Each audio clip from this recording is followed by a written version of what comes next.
A través de este nuevo libro nos acerca Nelson Díaz a la historia, al pasado del sur de Tenerife y en concreto del municipio de Arona, mediante el examen de más de 200 testamentos de los siglos XVII y XVIII, y sobre esta base el autor reconstruye hasta donde le es posible la biografía de los testadores y su árbol genealógico, y analiza sus últimas voluntades comentando los distintos aspectos que de las mismas se deducen, lo cual nos da una visión de cómo se desarrollaba la vida cotidiana en aquellos momentos por estos lugares, y en particular la de los testadores, más de 200 personas de ambos sexos y de todas las clases y estamentos sociales. Nos tiene además el autor de este libro acostumbrado a través de otras de sus obras y de esta también a las biografías, y decía en relación con las biografías un escritor americano, un famoso filósofo, Emerson, que la historia no existe, que lo único verdadero son las biografías. Esto evidentemente no será cierto, pero lo que sí está claro es que a través de las biografías sirven para clarificar y entender mucho mejor los procesos históricos. Como las personas que me van a seguir en el uso de la palabra les darán más detalles del contenido de este libro, a mí me gustaría referirme a lo que ha constituido la base documental fundamental que le ha servido al autor de trabajo, es decir, los protocolos notariales. El protocolo notarial es la colección ordenada cronológicamente por años y dentro de cada año por días, empezando del 1 de enero hasta el 31 de diciembre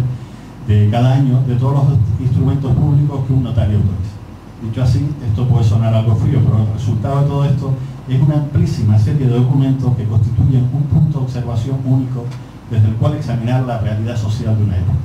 Podemos examinar, como ha hecho el autor de este libro que hoy se presenta al público, cómo era la vida cotidiana de las personas que de esos documentos nos hablan y nos cuentan sus cosas y hasta sus sentimientos. Y es que en los testamentos los testadores nos hablan de su hacienda, de sus enseres cotidianos, de su familia, de su vida, de su visión de la vida y de la muerte, de su situación económica, de sus conflictos contados en primera persona por ellos mismos. Nos hablan de los inventarios de sus bienes, de las clases sociales, de los matrimonios, de los libros que tenían en sus bibliotecas, de cómo vivían, de las fiestas a las que asistían, de su ropa con todo lujo de detalle. Y como se ha dicho por otros autores, a través de esta documentación podemos estudiar a los hombres de carne y hueso en el marco de la sociedad que les tocó vivir. Por todo ello, los protocolos notariales a los que este autor ya ha acudido como fuente de documentación para todos sus anteriores libros constituyen una fuente documental imprescindible para conocer nuestra historia y nuestra gente, y en buena parte el contenido de estos protocolos está aún por descubrir. Los documentos notariales, que en su momento nacieron para una actuación privada o a veces pública concreta, hoy nos permiten reconstruir el pasado histórico y son una auténtica caja de sorpresa. Y es que la intervención del escribano a lo largo de la historia y también en la época a la que ahora nos estamos refiriendo, se fomentaba y se imponía en casi todos los actos de la vida privada y social. Además, en muchos momentos la función del escribano, del notario, es la de un confesor, especialmente en el momento de la redacción de un testamento. Y pocos documentos habrá que hayan sido formados tan en contacto con la vida real y con el escribano como intermediario único. Sería interminable relacionar aquí la cantidad de datos que de los protocolos notariales se han extraído de numerosas personas, ya no solo anónimas, sino también públicas, de cuyas vidas hemos sabido muchas más cosas por su documentación notarial privada a la que se ha tenido acceso. En este sentido me podría referir desde Cervantes, cuya información sobre su cautiverio se ha obtenido de un acta notarial por él otorgada, pero me podría referir a datos de la vida de Velázquez, de Calderón de la Barca, de Lope de Vega, de Quevedo, de Goya, de Zurbarán y de tantos otros, y personas todavía con un carácter más público, como podría ser la propia Isabel la Católica. Buscando algunos datos sobre el archivo del protocolo, me encontré, por ejemplo, con el testamento de Isabel la Católica, y en estos momentos, cuando uno hace su testamento, pues sale hasta el lado más humano y más íntimo de muchas personas. Y en este testamento, por ejemplo, Isabel la Católica hablaba de la importancia de Gibraltar, de cómo nunca debía perderse Gibraltar, cómo Gibraltar era fundamental para España. Y fíjense ustedes, dos siglos antes parece que estaba adivinando lo que iba a pasar en 1700 y sigue pasando, desgraciadamente. Y además, como digo, hasta se ve el lado más humano de todo tipo de personas en estos documentos. Isabel la Católica, cosa que a mí como notario me hace gracia,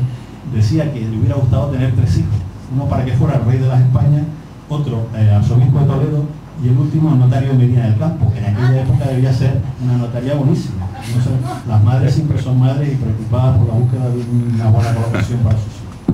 Y hay actuaciones incluso de carácter todavía más público que se conservan por actas notariales, sino que se lo pregunte a don Rodrigo Escobedo, que fue notario al que le cupo el honor, entre comillas, de acompañar a don Cristóbal Colón en su primer viaje a América para el descubrimiento, para levantar acta de todo lo que allí sucedía y de cómo se tomaba posesión de esa nueva tierra para los reyes de España, o al notario que acompañó a Vasco Núñez de Balboa a tomar posesión del Océano Pacífico. Bueno,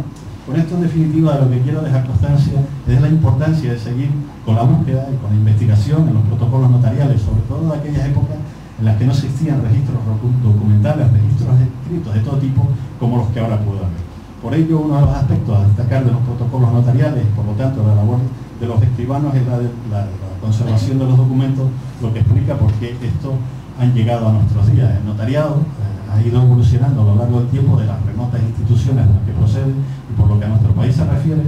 se han ido dictando numerosas disposiciones relativas a la organización y funcionamiento de los escribanos y del notariado. Yo destacaría ya las normas dadas por Alfonso X Sabio en el siglo XIII, la pragmática alcalá de 1503 de los Reyes Católicos, hasta llegar a la Ley Orgánica del Notariado de 1862, y que suponen cómo poco a poco se le fue dando rango de ley a lo costumbre que desde antiguo existía entre los escribanos, de guardar un registro de todos los documentos que autorizaban. Eso para evitar las consecuencias dañosas de un extravío del documento. Eso se convirtió en la práctica que hoy todavía existe. Lo que se conserva en las notarías es el original firmado por las partes, y eso es lo que constituye el protocolo, y por eso toda esa documentación ha llegado hasta nuestros días. Hoy en día los protocolos notariales, los primeros 25 años se conservan en las notarías de las localidades donde tiene su sede, a los 25 años pasan a los archivos de los distritos notariales, y a los 100 años a los archivos históricos, en donde ya pasan a ser públicos y pueden ser examinados por cualquiera que tenga interés.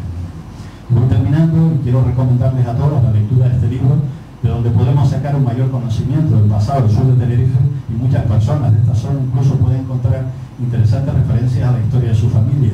Quiero animar además al autor a seguir con estos trabajos de investigación que son valorados y reconocidos por muchísimas personas, y que también pueden servir para fomentar la curiosidad por nuestra historia, especialmente a los más jóvenes, y seguir recuperando nuestra ayer, porque un pueblo sin ayer es un pueblo sin futuro. Y para finalizar, quiero referirme a algo que hacía 6 siglos antes del nacimiento de Jesucristo ya dijo un filósofo griego, Quilón de Esparta, cuando sus discípulos le preguntaron cuáles eran las cosas más difíciles en la vida de una persona. Y este filósofo griego dijo que las 3 cosas más difíciles en la vida de una persona eran guardar los secretos, sufrir las injurias y emplear bien el tiempo libre. Yo, Nelson, creo que estás empleando bien tu tiempo libre. Sigue así y de esto nos podremos aprovechar todos. Muchas gracias.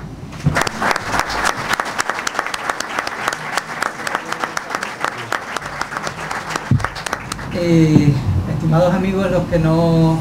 nos hemos visto a lo largo de estos días, que veo que son muchos más que los que han estado viniendo a la jornada, para mí es un honor estar aquí en la mesa acompañando a Nelson en su 10º libro. Y bueno, aunque no me correspondía, sí quiero decir un par de cosas. Quiero comentar simplemente que este es en su conjunto uno de los trabajos que más aportan a la visión de Arona como tal, ¿de acuerdo? O sea, este libro recoge la historia, lo que decíamos ayer, la historia de todos los aroneros, la historia de los aroneros de ayer, de hace mucho tiempo, de aquellos que realmente hicieron la historia, fueran ricos o fueran pobres. Eso es este libro, por tanto es una visión de conjunto de todo un municipio. Voy a pasar a leerles el prólogo que Mercedes Chinea había elaborado para este libro, y que desgraciadamente no puede leer ella misma esta tarde. Toda sociedad humana es, en última instancia, una congregación de hombres y mujeres frente a la muerte. Estas palabras de Peter Berger, el prestigioso sociólogo, permiten constatar suficientemente la trascendencia de la muerte para el hombre, su relación directa con el mundo de las creencias religiosas y sus repercusiones sociales. Estudiar el arraigo de las mismas entre los aroneros de los siglos XVII y XVIII es una coyuntura tan extrema, es precisamente el objetivo que Nelson Díaz tiene en este trabajo. Pero además, en esta ocasión, el testamento es la fuente que permite no solo acercarnos al ámbito de las mentalidades y las actitudes de la gente frente a la muerte, sino también al orden social, económico y cultural de los hombres y mujeres que vivieron en Arona durante esos años. La mayor parte de los trabajos realizados sobre la muerte afirman la validez del testamento como fuente para la historia de las mentalidades. Aunque se reconoce a estos documentos una excesiva estereotipación que encorseta las interpretaciones sobre sentimientos y actitudes de la población, constituyen un apoyo indiscutible para trazar o detectar indicios de cambio en torno al modelo del catolicismo imperante. Así pues, son una fuente privilegiada de información, ya que aquellos individuos que lo suscribían no eran en absoluto conscientes de que los datos allí consignados podían ser utilizados posteriormente para la realización de trabajos históricos. El testamento, documento público, en cuanto que en la mayor parte de los casos se realiza ante escribano público quien da fe y por lo tanto autentifica y da valor a la expresión de las últimas voluntades de quien lo realiza.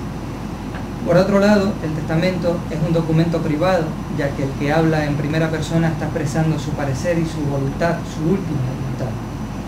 Constituye una fuente singular en la que se puede encontrar información sobre muy diferentes asuntos.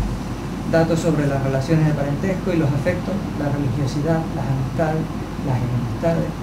los negocios y las actividades productivas, sobre el vestido y el ajuar doméstico, la alimentación y hasta el comercio.